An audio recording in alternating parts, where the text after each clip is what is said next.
సహజంగా అందరూ సోమవారం శివాలయానికి వెళుతూ ఉంటారు.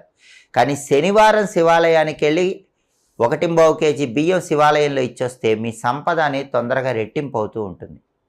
మీకు జాబులో టెన్షన్స్ ఉన్నా, వృత్తిపరంగా ఎదుగుదలలో ఆటంకాలున్నా శనివారం శివాలయానికి వెళ్ళి అక్కడ మారేడు దళాలు సమర్పించండి. శివుడికి మారేడు దళాలు శనివారం శివాలయంలో ఇస్తే దానివల్ల ఉద్యోగపరంగా ఉన్నటువంటి సమస్యలు దాదాపుగా తగ్గిపోతాయి.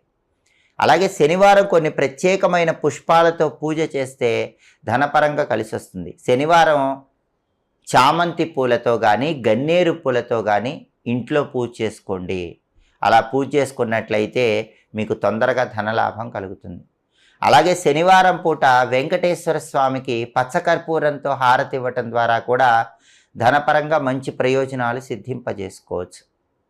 శనివారం మామూలుగా ఒక గాజు పాత్ర తీసుకొని దానిలో నీళ్లు పోసి ఆ గాజు పాత్ర